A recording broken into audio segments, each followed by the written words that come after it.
900 টাকা আপনি 800 বললেন কেন? এই দুইজন কাছে আমি পারি না। না আপনি কেন 800 বললেন? ভাড়া বাড়াই নিতে কি আজকে কপালে দুর্ভোগ আছে। শেষ পর্যন্ত দেখেন টাকাটা আপনি কেন 800 বলছেন? 900 টাকা বিক্রি করে বসে রাখছেন বাসের ভিতরে। আপনি চুপ করেন। এই নেমে আসুন, দুজনেই আসুন তো কথা বলেন। ঢাকা টু বরিশাল 35 নম্বর রুট ভাড়া হচ্ছে 538 টাকা। 800 টাকা নিচ্ছেন। আপনার থেকে ভাড়া কত নিয়েছে? 900 স্যার। 538 টাকার ভাড়া 900 টাকা করে নিতেছে। 900 টাকা ভাড়া নিচ্ছে। জি বরিশাল। আগে 500 সিগনেচার দেন। জরিমানা পরিশোধ না করলে হাজতে যে ঈদ করে বাড়িতে যাবেন পরে দেখা যাবে আপনার কি ব্যবস্থা হয় পরে দেখা যাবে। চমৎকার। শত শত ভিডিওর মাঝে এটা মন ভালো করার মতো একটা ভিডিও। এরা 500 টাকার ভাড়া 1200-1500 টাকা করে নেয়। এমন যদি প্রত্যেকটা বাস স্ট্যান্ডে অভিযান চালানো যেত না, তাহলে হয়তো ঈদ যাত্রাটা আরো সুন্দর হতো। কিরে খবর কি? ঈদ শপিং ডান? লে আমি কি ভাই এইটা আমি একদম সত্যি। গরিব মানুষের খবর বুক ঢাকতে গেলে পুটকি দেখা যায়। Hello everyone, welcome to another episode of funny facts. বরাবরের মতো দেশ চলমান বেশ কিছু মজার মিম ভিডিও দেখতে পাবেন এই ভিডিওতে, যেগুলো হবে দুর্দান্ত মজার। তাহলে চলুন ইন্ট্রোতে আর সময় নষ্ট না করে সরাসরি ভিডিও এনজয় করি। রমজান মাস শেষ হওয়ার পরে শয়তান বিলাই কেমন আছেন আপনারা? মুরব্বীরা কেমন কেমন আছেন? আছেন? ভাইয়েরা কেমন আছেন? মা বোনেরা কেমন আছেন? এই যে আপনার এগুলো শার্ট, এগুলো বিদেশি শার্ট তাই না? আচ্ছা, দোকানে ভালো মানুষ ঢুকছে, দোকানদারের আজকে খবর আছে। 18,500 টাকা দাম। 18,500 আরো বেশি দামের আছে। 18,500 টাকা। বাহ, কত দামের আছে? কত যাচ্ছে স্যার এখানে? এরা কত দাম? এটা স্যার কত? 3500। ওইটা কত দেখলাম? 18,500। এটা আচ্ছা একই শার্ট, একটা 3500 আর একটা 18,500। এই যে কত লেখা আছে? 18,500। এর চেয়ে আর বেশি দামের কোনগুলো? আর নাই স্যার, হ্যাঁ? বলে কেউ লাগাইছে। হ্যাঁ আচ্ছা ভুলে লাগাইছে। এই লেখা আছে তো? লেখা আছে। এটা 23,500। এটা 23,500। হ্যাঁ ঠিক আছে। 3,000 টাকা শার্ট, 18,000, 23,000। অবশ্য ঠিকই আছে, যে সকল পাবলিকদের অনেক টাকা আছে না, দোকানে যাই হচ্ছে দোকানের সবচেয়ে দামিটা কেনার জন্য, তাদের জন্য ঠিক আছে। মোহাম্মদ ইউনূস নিজেকে আম আদমি বা সাধারণ মানুষের প্রতিনিধি আচ্ছা এই ভিডিওটা দেখেন।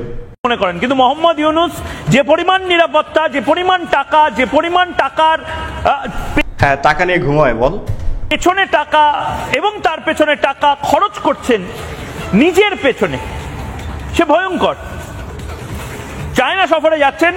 আচ্ছা আচ্ছা এইটা নিয়ে নিউজ করতেছে মোহাম্মদ ইউনূস, সে যেতেই পারেন, একজন রাষ্ট্রনেতা, সে অন্য রাষ্ট্রনেতার সাথে দেখা করবেন। কিন্তু আমার বক্তব্য হলো মোহাম্মদ ইউনূসের এই চীন সফরে যাওয়ার কত টাকা বাজেট আজ রিপাবলিক বাংলায় আপনারা জানতে আচ্ছা পারবেন। আজ ইন্ডিয়ান হকারদের কাছে জানতে পারবেন চাওলার পিছনে বাস দেওয়ার জন্য কত টাকা খরচা করে ডক্টর মোহাম্মদ ইউনূস সাহেব চায়না গেল। ভাই ডক্টর মোহাম্মদ ইউনূস সাহেবকে নেওয়ার জন্য সম্মান জানিয়ে চায়না থেকে বিমান পাঠানো হয়েছে, সেই বিমানে নিয়ে গেছে। এইটা দেখা দাদাদের পিছনে জৈলাফিরা সাই হয়ে যেতেছে, সেই পুরা গন্ধ এখান থেকে পাওয়া যেতেছে। বলছিলাম কি দাদারা, বেশি যদি ফুরা যায় না তাহলে একটু বেশি বেশি মলম লাগান, তাড়াতাড়ি ভালো হয়ে যাবে। পোড়া ঘা শুকানোর জন্য মলমের কোনো বিকল্প নাই।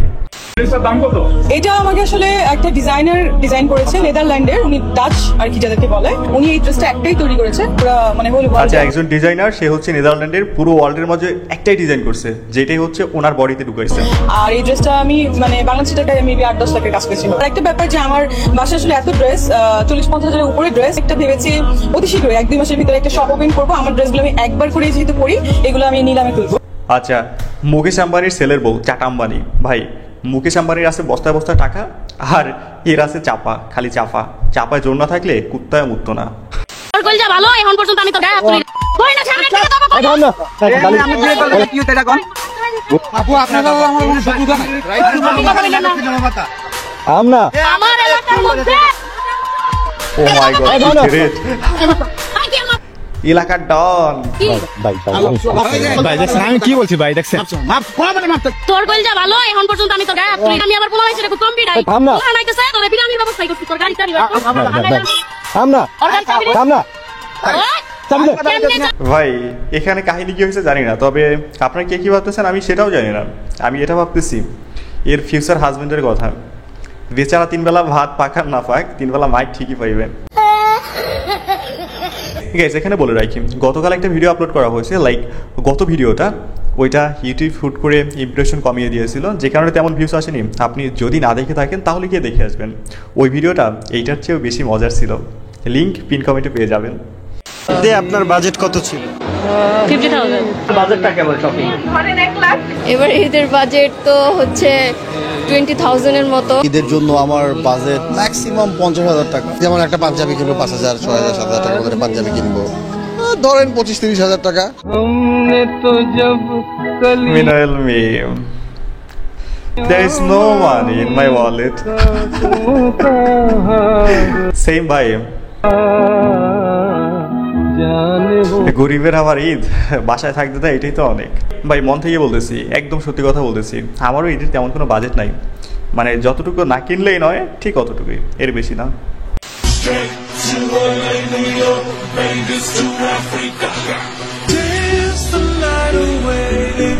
আচ্ছা, তিনি হচ্ছে ব্র্যান্ডের জামা কাপড় কিনে এনে রাস্তায় বিতরণ করতেছেন, এটা সুন্দর।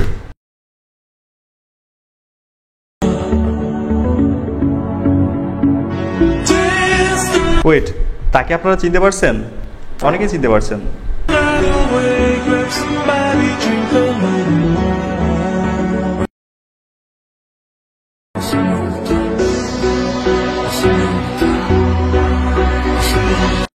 এটা সত্যিই সুন্দর ছিল। এখন আবার অনেকেই বলবেন একটা ওড়না পরলে হয়তো আরো বেশি সুন্দর হতো। তবে ভাই, তিনি আমাদের বাংলাদেশি না, তিনি হচ্ছে রাশিয়ান। ওই যে মেট্রো রেলের কথা মনে আছে, ডিগবাজির কথা, তাহলে চিনতে পারছেন, এই সেই মেয়ে। আসেন এবার আমরা চাঁদরাত থেকে শুরু করে ঈদের পুরো দিনের সামারিটা একসাথে দেখি। চাঁদরাতে শয়তান, চাঁদরাতে বাচ্চাদের হাতে তারাবাজি দেওয়ার পর খুশিতে, রমজানের ওই রমজান শেষে এলো খুশির ঈদ, গানের সাথে আনন্দ,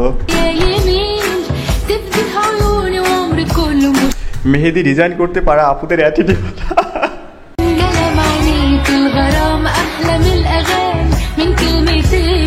ঈদের নামাজ 8টায়, ভোর 5টা আব্বাজান,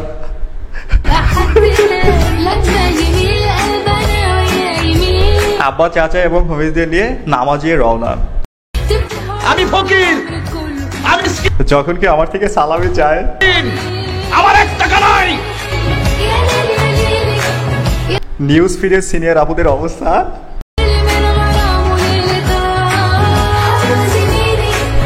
তাদের দেখে আমি হায় হায়। কিছু টাকা সালামি উঠানোর পর আমার আম্মা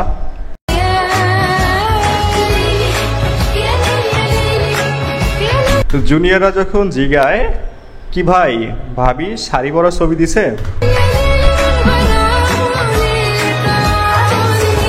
দুঃখে কষ্ট একাকার হয়ে বলি হ্যাঁ দিছে।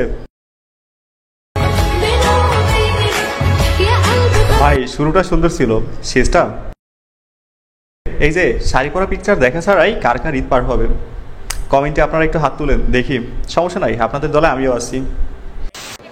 নারী জিতে নাকি পুরুষ জিতে? আচ্ছা, এখানে প্রশ্নটা হচ্ছে কেনাকাটায় নারী জিতে নাকি পুরুষ জিতে? ওকে, অবভিয়াসলি নারী জিতে। কিভাবে জিতে নারীরা বলুন তো? বেসিক্যালি নারীদের পোশাকগুলো যেটা ছেলেদের থেকে বেশি দামে হয়। আচ্ছা, পোশাকের দাম বেশি তাই বেশি জিতে নাকি? নারীরা বেশি কিনতে চায় আর পুরুষেরা যত কম কম কিনতে চায়, আর মেয়েরা বেসিক্যালি অনেক কিনতে চায়, যেটাই দেখে ওইটাই পছন্দ হয়েছে। এই কারণে লোকে বলে বুদ্ধি হাঁটুতে, লজিক দেখছেন? নারীরা বেশি কিনে তাই নারীরা বেশি জিতে। আরে বোকা, জিতে তো দোকানদার। করতেছি কি এখানে শপিং দেওয়া হচ্ছে না? আচ্ছা, মেয়ে নিতে চাচ্ছে না,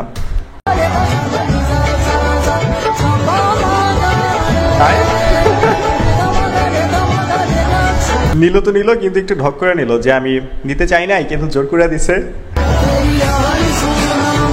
যাই হোক ভাই, এইগুলো দেখলে আফসোস লাগে, জীবনে কোনোদিন ঈদ শপিং গিফট পাইলাম না। গিফট পাওয়া তো দূরের কথা, কারো দিতেও পারলাম না।